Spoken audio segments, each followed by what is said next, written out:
उज्जैन सार समाचार के बारे में आप क्या कहना चाहेंगे? आपने अच्छा प्रश्न किया कि हम आज उज्जैन सार समाचार के बारे में चर्चा कर। अभी सबसे बड़ा समारोह होने वाला है सीएस 2028 और शायद अब उसकी अवधि बढ़ा दी गई है, वो 2 माह तक रहेगा। 27 मार्च से 27 मई तक सीएस का कार्यक्रम रहेगा। ठीक है, इतना लंबा पीरियड है, उसके लिए हमें लंबी तैयारियां भी करना पड़ेगी।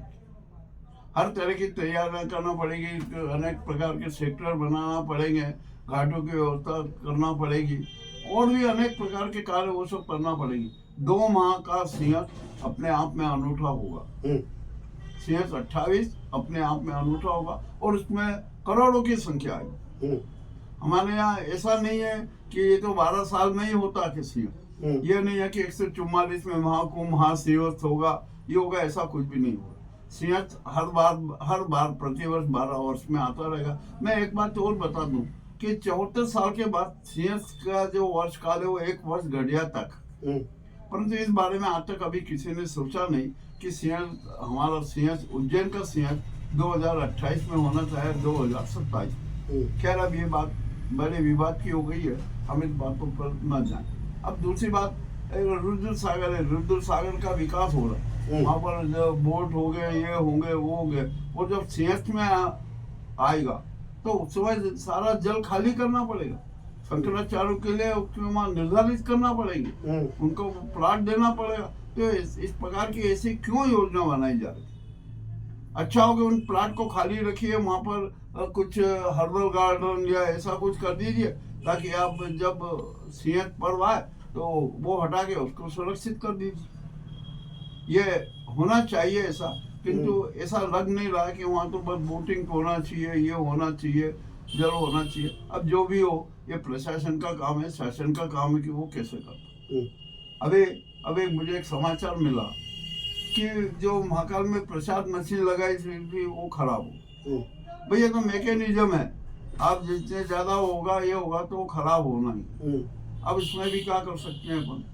तो आप ये आधुनिक की जो तो अपना रहे ना, ये अच्छी बात नहीं है। आप अपने अच्छी व्यवसाय चलाइए, प्रसाद के काउंटरों की संख्या और बढ़ा दीजिए और ज्यादा से ज्यादा लोगों के पास में प्रसाद दे। और फिर हम तो यहाँ पर महाकाल भक्तों की भी एक बात कहते हैं कि भैया आपको भक्ति करना है ना, ईश्वर भक्ति करना है ना, शिव भक्ति करना है ना, तो ईश्वर तो सब जगह मौजूद है। हम घर पर भी क्या रखते हैं, और ईश्वर का प्रसाद क्या है? कोई लड्डू खा का प्रसाद होता है क्या?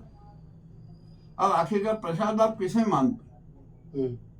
यदि आपने आज ईश्वर की भक्ति की और अपने आप को आपने सुधारा, अपनी बुराई से दूर किया, वो होता है ईश्वर का प्रसाद। परंतु कौन ग्रहण करता है? आप बताइए, इतने जितने भक्त जाते हैं उनमें से हो सकता है कि दशमलव वाले ही इस प्रकार का प्रसाद ग्रहण करते हैं। बाकी तो हम सब देखते हैं दिखावे के धर्म और दाम में व्यस्त। खैर, ये भी बात छोड़ दीजिए। अब आरटीओ में भी अभी अच्छी कमाई चल रही है, एक नई सीरीज और चालू कर। और दूसरी बात, यहाँ पर सीएस को देखते हुए 4 मार्गों का चौड़ीकरण करना। अब नेता आड़म में और शायद प्रशासन की मंशा नहीं लगती है कि वो मार्ग चौड़ी करें, और अभी इतने विवादों में समय गुजर जाएगा, बाद में 1-1.5 साल बचेगा तो बोलेंगे अब हम शहर को खंडन नहीं कर सकते, और तो सीएस बाद समय भी कम बचा है, मार्ग का चौड़ीकरण करेंगे। अब जो भी हो, ये तो नियत का सवाल है। यदि मार्ग चौड़ीकरण करना है ना, तो मैं कहता हूँ कि आप 1 साल में पूरा सुंदर शहर कर सकते हैं। मगर एक बात यहाँ पर और बड़ी बात आती है कि हम सीएस 2028 में हजारों करोड़ रुपया खर्च कर दें और उसका परिणाम क्या मिलता है? बाद में 2-3-4 महीने के लिए चलता है, बाद में फिर वही हो जाता है। हम देखते हैं बड़े बड़े पुल बने, सब सुनसान पड़ रहे थे, कुछ भी नहीं हो। तो अतः इतना अच्छा हो कि क्षिप्रा तट के पश्चिमी तट पर नई खेड़ी तक पूरी सीएस सिटी बना दो, परमानेंट बना दी जाए, स्थायी बना दी जाए, ताकि उसका उपयोग बाद में भी हो सके और यहाँ पर शहर में जो भीड़ आती है वो ना आने पाए। अब रेलवे स्टेशन से लेकर एक ऐसा स्टेशन और बना दीजिए कि जहाँ की सीएस के यात्री उसी स्टेशन पे रुक जाए, वहीं पे उतर जाए, सीएस सिटी में घूम लें, ताकि ये उज्जैन रेलवे स्टेशन पे ज्यादा लोड ना आए। आपका सुझाव बहुत अच्छा है। अब अगले सीएस में हो सकता है शासन प्रशासन सरकार अब इसको अरे आप देखो, करने जाएगी। कुछ भी नहीं कह सकते कि क्या होगा। जनता को मूर्ख बनाने की एक प्रक्रिया भी चल रही है, वो चलने दो, जैसा भी होगा। हमें तो मूर्ख बन के रहना है और मूर्ख बन के अपनी जीवन यात्रा पूर्ण करना है। अब उज्जैन में अनेक प्रकार के समारोह हो रहे हैं, अनेक प्रकार की बातें भी हो रही है। आज हमने मच्छिंद्रनाथ की समाधि पर गए थे, वहाँ पर हमने देखा कि मकर संक्रांति पर्व पर 3 दिन का भंडारा चला और आज महाआरती हुई और भंडारे का समापन हुआ। और वहाँ पर हमने एक प्रश्न किया कि मच्छिंद्रनाथ तो बाबा गोरखनाथ के गुरु हैं, और हम तो चाहते हैं, ये देश की जनता चाहती है, विश्व की जनता चाहती है कि बाबा गोरखनाथ के दर्शन विश्व के हर प्राणी को हो। और इसका एक प्रत्यक्ष प्रमाण है कि ज्वालेश्वरी माता के यहाँ जो दीप शिखा जलती रहती है, वो गोरखनाथ जी का ही स्वरूप है। और वो चाहती है कि गोरखनाथ जी भी अब माँ ज्योति स्वरूप में है, वे सबको प्रत्यक्ष दर्शन दे। ये अपना एक आध्यात्मिक चिंतन है। अब इसमें सत्यता कितने, इसको भावनात्मक रूप कह दो, जो भी कह दो, वो सब हो जाए। और शहर का वातावरण अच्छा नहीं है, बहुत अराजकता फैली हुई है, निर्माण कार्यों में लापरवाही चल रही। और यहाँ पर यदि आपको उज्जैन का विकास करना है तो विवेकवादी विकास कीजिए, और 200 साल के 300 साल को दृष्टिगत रखते हुए उज्जैन का विकास कीजिए, तभी तो फायदा होगा। उससे आम जनता बहुत प्रभावित हो जाती है इसके कारण थोड़ा थोड़ा। और अब जब आप ये मार्ग चौड़ीकरण करें तो हमारा एक सुझाव है कि सेंट्रल लाइटिंग हो, और जो सड़क की चौड़ी उसके पास में 4-4 फीट का फुटपाथ बनाया जाए, और वो फुटपाथ भी सड़क से ऊंचा हो ताकि वाहन का अतिक्रमण हो सके दुकानों के सामने। इस प्रकार की व्यवस्था भी करना चाहिए। और यहाँ पर एक बात है, यदि मार्ग चौड़ीकरण को सफल करना है तो आप जिस मार्ग को चौड़ीकरण करना, सीधी एक स्ट्रेट लाइन डाल दीजिए दोनों साइड में। फिर चाहे कौन सा आराधना स्थल है, किसी भी पंथ का आराधना स्थल है जो यातायात में बाधक बनता है, उनको तुरंत हटा दीजिए। समय ज्यादा तो बाधक ये रिक्शा और रिक्शा वालों ने नहीं, अरे वो यातायात की अराजकता है। मैं आपकी दूसरी बात कर रहा हूँ कि जो मार्ग चौड़ीकरण करेंगे, जो आराधना स्थल है, मंदिर मस्जिद जो आता है, आप सबको एक तरीके से लाइन से हटा दीजिए। किसी को बिल्कुल पक्षपात मत कीजिए, पूरा अपने आप सब हो जाएगा कि भाई हिंदू पंथ के मंदिर हुए, मस्जिद में वो भी जा रही है, और दूसरे सब जाना है, जिसमें कोई निष्पक्षता वाली बात नहीं रखना चाहिए, निष्पक्षता की बात होना चाहिए। आप चल दीजिए, कहीं पर विरोध नहीं होगा। वो जो देव स्थान है उनको आप अच्छे ढंग से प्रतिष्ठित कर दीजिए उसके साथ। अब यहाँ पर आपने अभी जो बात की थी यातायात अराजकता की, अब आप देख लीजिए कि उज्जैन में ई रिक्शा की संख्या 8000 से अधिक हो, और जो सड़कों पर घूमते रहते 4000 रुक जाते हैं। आप महाकाल के घाटी के नीचे से जाइए, वहाँ देखिए कि क्या हालत है। महाकाल के जो प्रवेश द्वार है वहाँ तक ऑटो की लाइन लगी रहती, क्या है आखिरकार? इनकी कोई व्यवस्था करने वाला है कि नहीं? कोई नहीं देख रहा है, सब कुछ चल रहा है पूरा। आप वो होटलों में जाए, होटलों का किराया तो जरा देखिए कि किस प्रकार के, यहाँ पर कोई कंट्रोल भी है कि नहीं, रेंट कंट्रोल, कि आप इस होटल का इसका कितना किराया, इतना किराया कहीं है? आपने देखी कहीं भी सूची, सरकारी सूची के इससे ज्यादा कोई किराया नहीं ले सकता, किंतु ऐसा हो नहीं रहा। प्रशासन लापरवाह है, शासन लापरवाह है, कोई सख्त कानून है, जो सख्त नियंत्रण है वो नहीं हो पा। और उज्जैन की सफाई व्यवस्था की तो हालत इतनी बदहाल है कि जिसके बारे में हम कुछ कह ही नहीं सकते। बड़ा विचित्र हालत है उज्जैन की।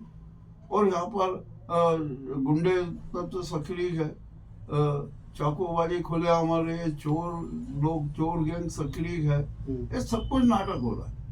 आखिरकार कौन करेगा नियंत्रण? यहाँ पर इस बात के लिए जनता भी दोषी।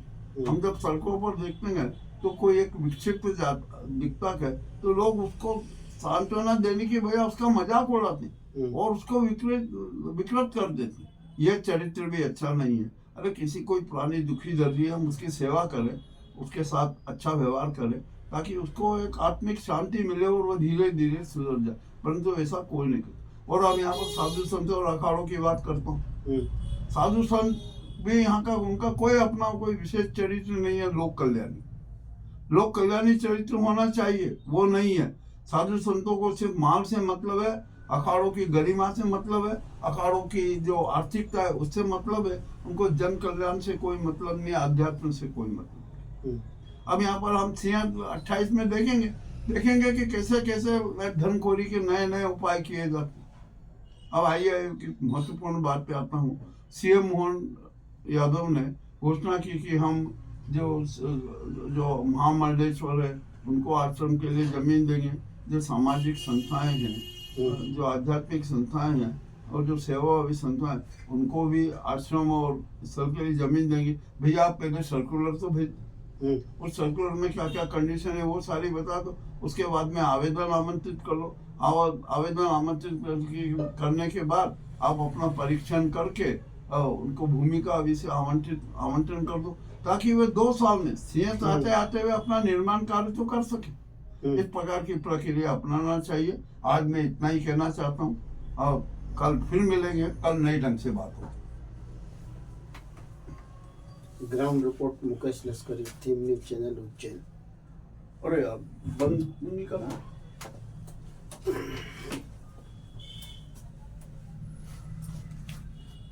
अभी एक सूचना आई है कि प्रयागराज में एक बड़ा कांड हो, और वो कांड ऐसा हो, एक निर्माणाधीन टावर है। वो टावर अचानक गिर पड़ा और उसमें एक लगभग 6-7 मजदूर घायल हुए, और अभी घायलों की संख्या बढ़ेगी। तो ये आखिरकार हो क्या रहा है, ऐसा क्यों हो रहा है? आपने कोई पहले कोई पूर्व ध्यान नहीं दिया, वो भी देना चाहिए। और भी अनेक प्रकार के हादसे हमारे सामने आए हैं, हम जिनका वर्णन नहीं करना चाहते, क्योंकि यदि वर्णन करने लगे तो सनातन धर्म का अपमान होगा। जो महाप्रयाग का महाकुंभ चल रहा है वे उसका भी अपमान होगा, उसकी बुराई होगी। हम बुराई नहीं करना चाहते। ये सनातन धर्म है, ये सनातन धर्म सर्व प्राणी के मात्र के कल्याण के लिए है। और विश्व के जितने भी धर्म हैं सब सनातन धर्म की शाखाएं हैं, सब में वही सिद्धांत हैं जो सनातन धर्म है। सब ने अलग अलग अपने अपने ढंग से प्रस्तुत कर रखे। तो हम महाकुंभ में हम जितने भी भक्त जा रहे हैं, अपने आत्मा को पावन और शुद्ध बना कर लाएं।